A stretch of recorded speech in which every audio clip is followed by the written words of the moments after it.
చిరంజీవిని ఎందుకు మీరు తిట్టడానికి ఎక్కువ టైం కేటాయిస్తారు? చిరంజీవి పైన ఎందుకు మీరంత ఫోకస్ చేస్తారు? ఏమో ఒకళ్ళు తిట్టడం కాదండి, వాళ్ళు ప్రజలకి ఏ చెయ్యట్లేదో మనం అది ఏలెత్తి చూపిస్తున్నాం. అదే ఒక విషయంలో కాదు, ఈ రాష్ట్రంలో ఉన్న అన్ని పార్టీలు మాట్లాడుతున్నాయి, ప్రజలు కూడా తిరస్కరించారు. ఇది జరిగిన తర్వాత న్యాచురల్ గా ఇప్పుడు ఒక పార్టీ కరెక్ట్ గా తన బాధ్యత నిర్వర్తించినప్పుడు ఏలెత్తి చూపిస్తారు కదా. విమర్శలు వస్తాయి, విమర్శించినంత మాత్రం భయపడిపోతాలాగా.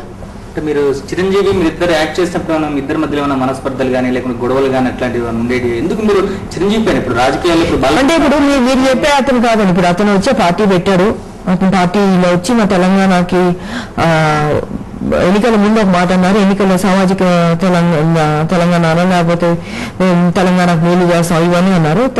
ఎన్నికలు అయిన తర్వాత వాళ్ళకి రిజల్ట్ రాబోయేటప్పటికి తెలంగాణకి వ్యతిరేకంగా మాట్లాడినప్పుడు మా తెలంగాణ గురించి ఎవరు వ్యతిరేకంగా మాట్లాడి మేము డెఫినెట్గా వాళ్ళని మేము టార్గెట్ చేస్తాం, మాట్లాడతాం.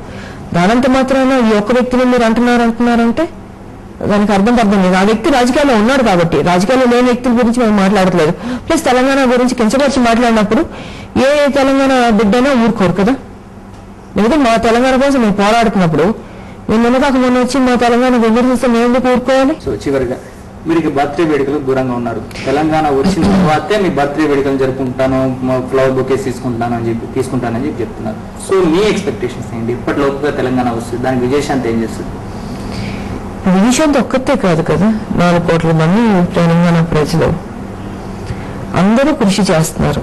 విద్యార్థుల దగ్గర నుంచి, కళాకారుల దగ్గర నుంచి, రైతుల దగ్గర నుంచి, మహిళల దగ్గర నుంచి, మిగతా సంఘాల దగ్గర నుంచి, టీఆర్ఎస్ దగ్గర నుంచి అందరు నాయకులు కేసీఆర్ గారిని అందరూ కష్టపడుతున్నాం. అందరూ కృషితోటి ఈ రాష్ట్రం రావాలని నేను కోరుకుంటున్నాను మనస్ఫూర్తిగా. సినిమాకి సంబంధించి ఒక క్వశ్చన్ మాట్లాడుతున్నా, ఒక ప్రశ్న అడుగుతాను మిమ్మల్ని. సినీ పరీక్షకు సంబంధించి ఎన్నో వేడుకలు జరుగుతుంటాయి, ఎన్నో ఫంక్షన్స్ జరుగుతుంటాయి, ఉత్సవాలు కూడా జరుగుతుంటాయి. సో అందరూ ఎక్కడెక్కడో విదేశాల్లో సెటిల్ అయినటువంటి నటినట్లు, వాళ్ళు రిటైర్ అయినటువంటి నటినట్లు కూడా అందరూ వచ్చేసి ఆ వేడుకల్లో పార్టిసిపేట్ చేస్తారు. కానీ విజయశాంతి ఎందుకు అటువంటి వేడుకలకు దూరంగా ఉంటుంది? లైక్ మన జరిగినటువంటి స్టార్ గ్రేడ్ మ్యాచ్ కూడా విజయశాంతి ఎందుకు దూరంగా ఉంది? నేను ఒకటే అడుగుతున్నానండి, ఇప్పుడు ఆంధ్ర రాయలసీమ వరదలు వచ్చినాయి వాళ్ళ కోసం, లేకపోతే వేరే ప్రాబ్లం వస్తే వాళ్ళ కోసం మేము క్రికెట్ మ్యాచ్ పెట్టాం, ఆ డబ్బు వాళ్ళకి వెళ్ళి చేరుతుంది అనేది మీరు అంటున్నారు. మరి తెలంగాణలో ఫ్లోరైడ్ ప్రాబ్లం ఉంది, లేకపోతే ఇంకా అనేక సమస్యలు ఉన్నాయి. దానికోసం ఏనాడైనా ఈ సినిమా ఇండస్ట్రీ క్రికెట్ మ్యాచ్ పెట్టావు లేకపోతే వేరే రకంగా నిధులు సేకరించావు ఇవ్వడం జరిగిందా? లీడ్ తీసుకుంటే బాగుండేది కదా. లీడ్ తీసుకోవడం కాదు, ఇండస్ట్రీ ఏం చేసింది? నేను లీడ్ అంటే మేము తెలంగాణ ఫైట్ చేస్తూ మా సమస్య ఇది ఉందండి.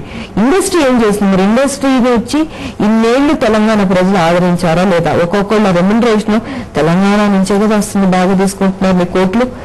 మరి హీరోలకి కానీ, ప్రొడ్యూసర్లకు కానీ, డైరెక్టర్లకు కానీ ఏనాడు అనిపించలేదా తెలంగాణ ఇన్ని సమస్యలు ఉన్నాయి, సరే ఇది ఒక క్రికెట్ మ్యాచ్ పెట్టి లేదా ఇంకేదో కార్యక్రమం పెట్టో, స్టేజ్ షోస్ చేసో, ఆ డబ్బులు మొత్తం తెలంగాణకి ఇద్దాం, ఆ సమస్యని తీరుద్దాం అనేది ఎందుకు ఆలోచన రాలే?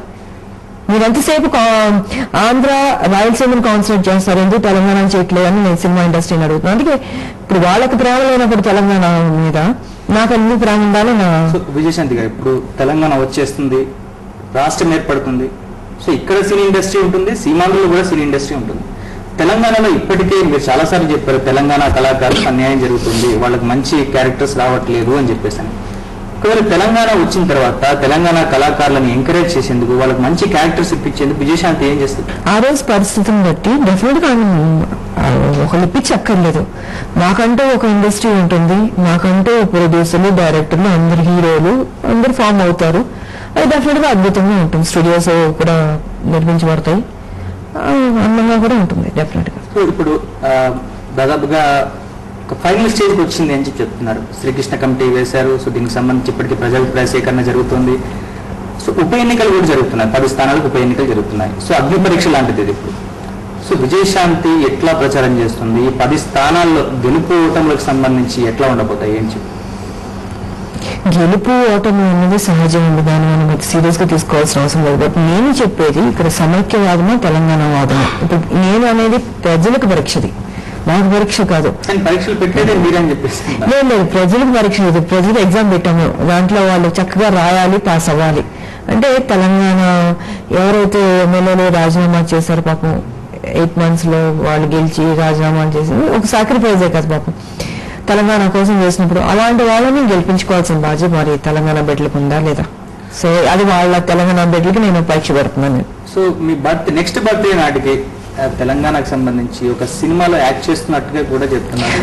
నేను ఏదో సినిమా యాక్ట్ చేస్తున్నా చెప్పలేదండి.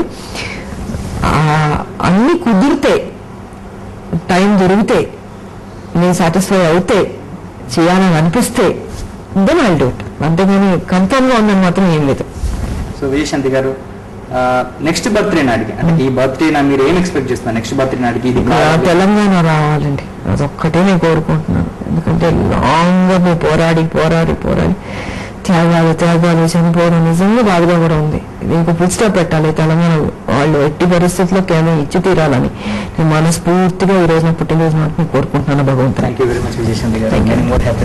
థ్యాంక్ యూ అండి.